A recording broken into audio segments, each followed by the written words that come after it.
Dobrodošli v rubriki Zgodba zate. To je pripoved, ki si vzame čas. Zgodba za poslušanje.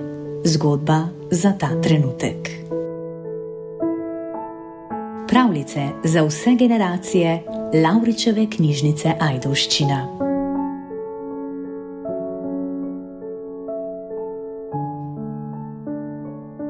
Drevo, ki je raslo po strani. Ko je prišla pomlad, se ni najprej pokazala na drevesih. Pokazala se je v zemlji. Na robu travnika je raslo drevo.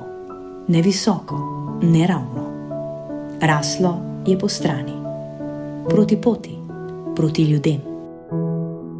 Že kot mladika ni iskalo neba. Iskalo je svetlobo, ki je prihajala s strani. Ljudje so rekli, da je narobe, da drevesa rastejo navzgor, da se ve, kam spadajo. Nekateri so hoteli drevo poravnati, z vrvjo, z oporo, z nasveti. A drevo se ni dalo, ni se upiralo, samo raslo je naprej.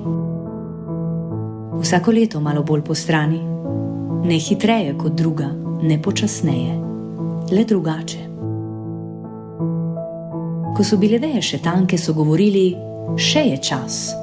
Ko so se odebelile, so rekli, zdaj bi bilo nevarno.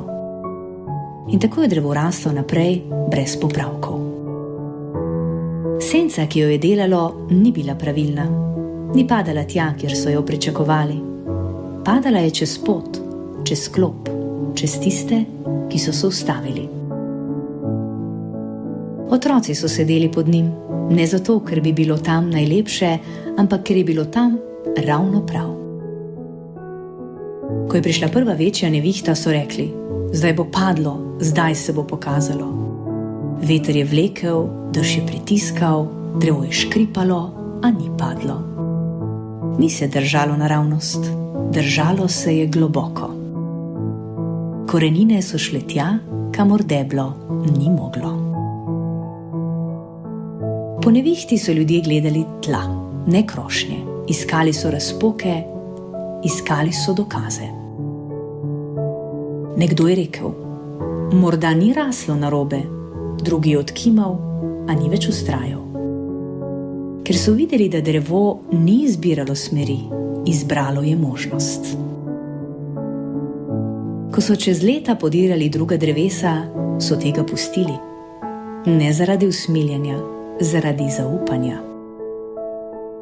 In tisti, ki so rasli po strani, so pod njim prvič slišali, da ni vsaka drugačnost napaka.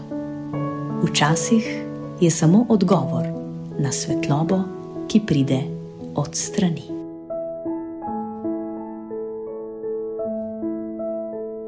To je bila zgodba zate, Lavričeve knjižnice Ajdovščina. Zgodba o tem, da ne raste vse narobe, kar ne raste navzgor. Včasih je prava smer preprosto tista, ki ji lahko slediš.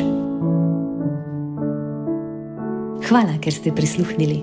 Ostanite z nami in zgodbo tudi prihodnjič.